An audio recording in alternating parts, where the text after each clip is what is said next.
Let's move on to the Monday nighter, November 29th, 8:15 p.m. Eastern. Seattle Seahawks 3-7, 2-3 on the road at Washington Football Team 4-6, 2-3 home. We're at FedEx Field in Landover, Maryland. 36 Fahrenheit, mostly cloudy, 6 miles per hour. Let's start with the action in this spot. I just have to move this over quickly here. And we have Washington opening up as 1-point favorites. That opened at -1 at +101. They're now -1 at -104. So a 5-cent move towards the Washington Football Team. We have 2,622 tickets in. 23% of the tickets are on Seattle, 12% of the cash. 68% of the tickets are on the over, and 94% of the cash. And this is a very tricky cap when you talk about these Seahawks. They come in off an ugly 23-13 home loss to the Colt McCoy-led Cardinals. Second straight loss, fifth loss in 6 games. Booed by their home crowd. Punted on 5 of their first 7 possessions. Wilson sacked 4.5 times. Now, as a capper, you have to decide whether you think that Russell Wilson will bounce back because he's an MVP caliber quarterback, or he doesn't look right returning from his finger surgery and is not throwing the ball the way he's used to. You have to decide one of those 2 things, and then you know what you want to bet. 14 of 26, 207 yards, no touchdowns, no picks, lost 2 fumbles, recovered both of them. Tyler Lockett had 4 catches for 115 yards. No other receiver did anything. Metcalf was nowhere to be found. Alex Collins ran 10 times for 36 yards. You can't trust this running attack. 20 straight offensive drives without a touchdown before DJ Dallas scored on that 2-yard run with 7 minutes and 8 seconds left. Jordan Brooks, 15 tackles. Bobby Wagner, 14 tackles. Sidney Jones, 11 tackles. You don't need to question their defense. Secondary did not look good, though. McCoy threw for 328 yards and 2 touchdowns. Cornerback Trey Brown suffered a patellar tendon injury to his knee late in the first half. They're already without DJ Reed. At what point are they going to get picked on in the secondary, and is Heineke able to do that? Washington comes in off a big 27-21 win at Carolina. Heineke 16-22, 26 yards, 3 touchdowns, no interceptions. Terry McLaurin caught 5 passes for 103 yards. But he's the only guy doing anything. Now, could that change because Logan Thomas is expected to be designated for a return from IR this week? If Logan Thomas comes back, then then it's more difficult. But McLaurin was the only receiver that was worth covering. Antonio Gibson showed a lot of character, benched in the first quarter after the fumble, comes back and looks great. 95 yards on 19 carries. Washington ran for 190 yards as a team. Chase Young done for the season, but they were able to I guess they weren't really able to dial up pressure now that I go back to it.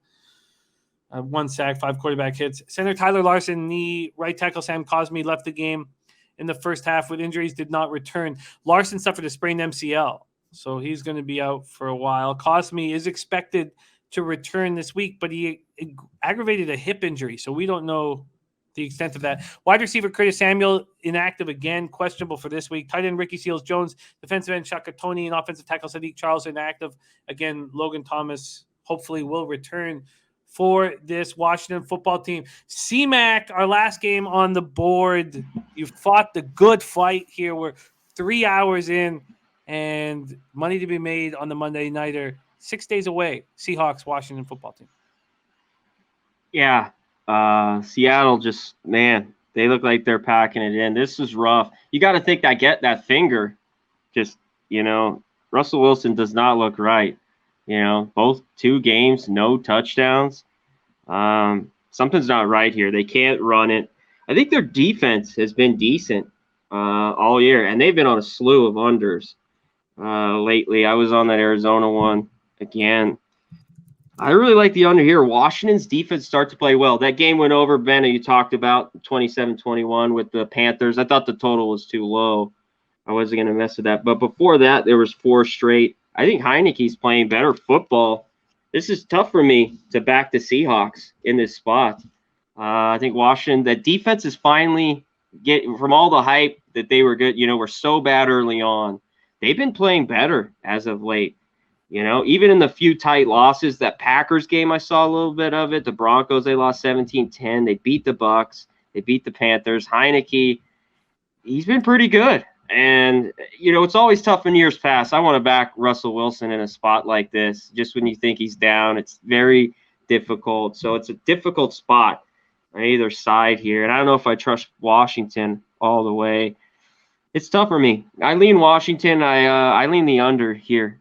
I don't know. Unless Seattle finally starts lighting it up, Russell Wilson starts looking great, throwing it around the yard, they can run it. I don't know how this gets over, 47, 48 points here. I agree that under is staring us in the face. I think the biggest problem I have here is I don't know what's going on with that finger. Yeah, know. It's huge. If you don't know, if you can't say, oh, it's bothering him, or oh, he's fine, he's going to bounce back here. I mean, that's the biggest issue in this game. And once you know that, you can make your bet. Let's hear what Babino has to say. Seahawks, Washington football team. I think we do know a little bit, at least, what's wrong with Russell Wilson since that coming back from that finger injury. He's not the same at the moment. I mean, these are not Russell Wilson numbers at all. These last couple of weeks, you see these completion numbers for him are just abysmal. I mean, 20 for 40, 161 yards, 2 interceptions, no touchdowns against Green Bay. And then last week against an Arizona team that, it had some injuries on defense, 14 for 26, 207 passing yards, barely 50% completions. Again, he's clearly struggling with it. Now, we know he's got to be compromised somehow, some way by this injury, and he doesn't look right now. And I mentioned earlier in the show, this is the answer to the mystery. The other coach that looked exasperated after the game ended, that was Pete Carroll after that loss against Arizona. He looked mentally spent. He's like, I don't know what answers you want me to give you right now. It's hard to put your finger on what's going on with this football team. He looked like a guy that knows this great run of excellence for Seattle is crumbling. Yeah. Russell Wilson may not be back after this year to this team. There's a lot of uncertainty with this team. It looked like a guy that's ready to just move on, go into retirement living at the end of the season, to be honest with you, Pete Carroll. He was despondent. And it just the whole mood of the team after that game in their press conferences wasn't the mood of a team I'm looking to bet on. Now 3-7, playoff hopes just about dashed, going on the road, cross country to play against Washington here. That's not a mindset and a team I'm looking to back at the moment, Seattle. I like Washington here. I'll make that official at Pick'em. And Washington's starting to really get things going a bit. And I got to give them credit for their defense against Carolina. Got stops when they needed it, and they were down 2 of their best pass rushers and defensive linemen. When you're talking about Montez Sweat, who didn't play last week against Carolina, and of course Chase Young missed that game as well. And yet that defense still got in on Cam Newton, got some pressure.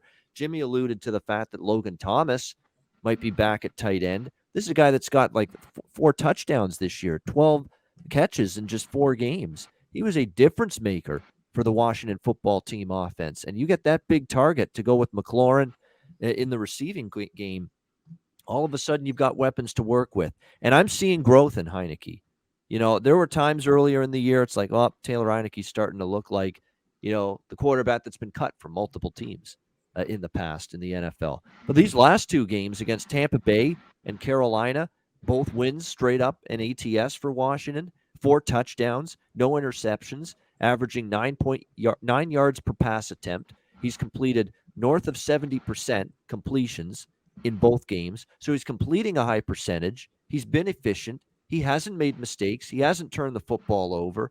He's used his legs to keep plays alive. He's been a willing and able runner with the football, a great dual threat option at quarterback, and a Seattle defense that, look, they've actually hung in there the last 2 weeks against Arizona and Green Bay, but get worn down by an offense that's just not moving the football at all in this game. And I worry about this mentality.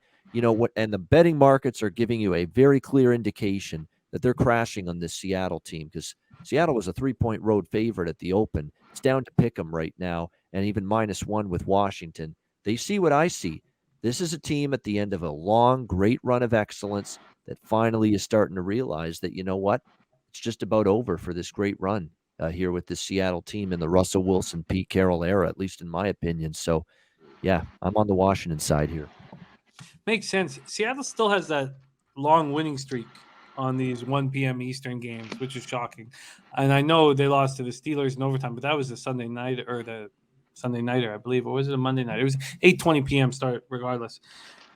The only fear I have is of, you count Russell Wilson out and he steps up. Babano on Washington plus 101 makes perfect sense to me. C-Mac, are you making the under 46 official here for show purposes? Not this second. No. They've gotten healthier. They're still ranked at the bottom. Washington did, and they went against Cam Newton. But I just like what they've been doing, and they've kind of been bending, not breaking. It's just Russell Wilson. Everything is up in the air there. But I haven't seen Seattle the last 3 weeks, too, with him back. Did they do anything? So I'm going to let you know here quick. By the way, before we leave, fear in the back of my mind, Connor, is the Washington secondary. It's not been great.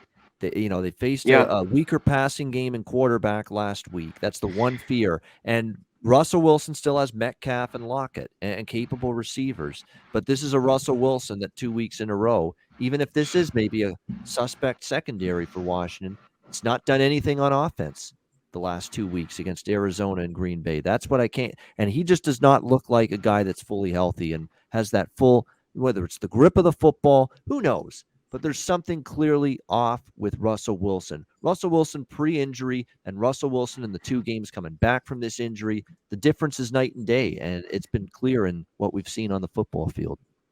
I don't want to test him. I do not want to have money and say the Seahawks are done and you look terrible with your finger. I don't want to do that, but I completely understand why a gambler would at this point, but I'm afraid to do that. Would it surprise you if it went into the half 13-7 Seahawks? I mean, no, it wouldn't if he starts looking right. Oh, God, this is fascinating, and I completely understand the look on Washington. We're going to do a quick review. Babano, you look like you want to mention something on this game. Do you want to? No? Oh, that's good. I mean, the total's tricky. I mean, I would lean under too, but I agree with you guys there. But like I say, my track record with unders hasn't been good. That's why I try to stay clear of them. But there are games that make sense to the under, and there are a couple. You guys mentioned the Tennessee game. You mentioned this game. The couple unders you did mention, I see the reason for thinking they'll be low scoring. It was really enjoyable capping this giant card with you guys. It didn't feel like 3 hours. I'm shocked it was 3 hours. Thank you guys for putting in this time. I enjoyed it immensely. For Jose, maybe it was 3 hours. I love it. Can you give me that breaking news one more time? Can I see it one more time? Quickly? Yeah, hit it.